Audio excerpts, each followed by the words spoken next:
أعوذ بالله من الشيطان الرجيم.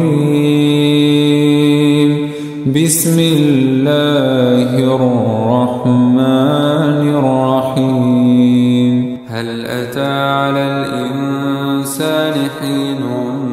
من الدهر لم يكن شيئا مذكورا إنا خلقنا الإنسان من نطفة أمشاج نبتليه فجعلناه سميعا بصيرا إنا هديناه السبيل إما شاكرا وإما كفورا إنا أعتدنا للكافرين سلاسل وأغلالا وسعيرا إن الأبرار يشربون من كأس كان مزاجها كافورا عينا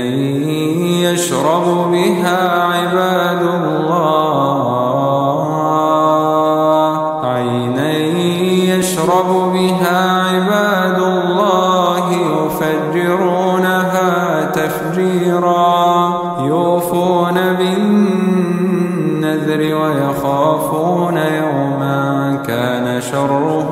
مستطيرا ويطعمون الطعام على حبه مسكينا ويتيما وأسيرا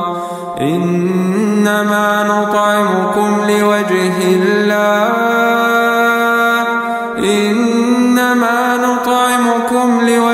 الله لا نريد منكم جزاء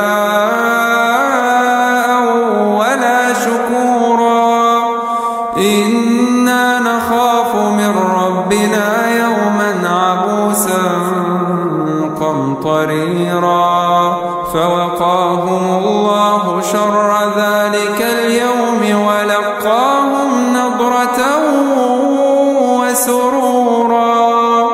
وجزاهم بما صبروا جنة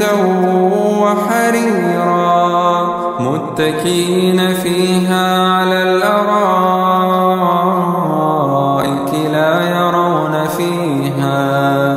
لا يرون فيها شمسا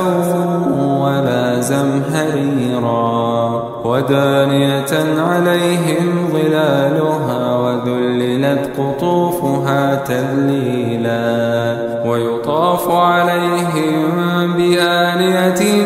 من فضة وأكواب كانت قوارير من فضة قدروها تقديرا ويسقون فيها كأسا كان مزاجها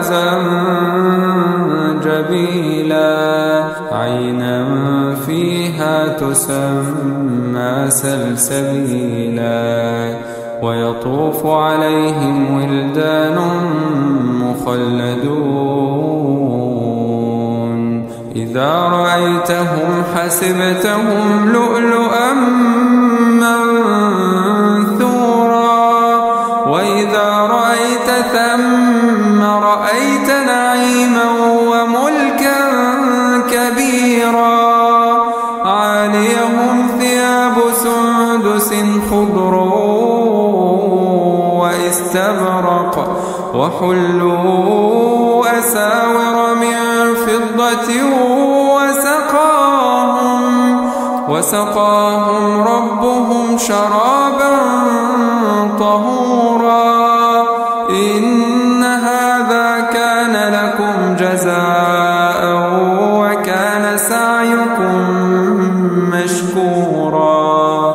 إنا نحن نزلنا عليك القرآن تنزيلا فاصبر لحكم ربك ولا تطع منهم آثما أو كفورا واذكر اسم ربك بكرة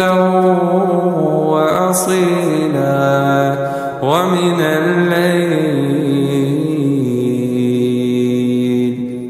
الليل فاسجد له وسبحه ليلا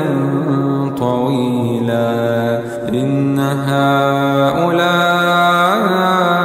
يحبون العاجلة ويذرون وراءهم يوما ثقيلا نحن خلقناهم وشددنا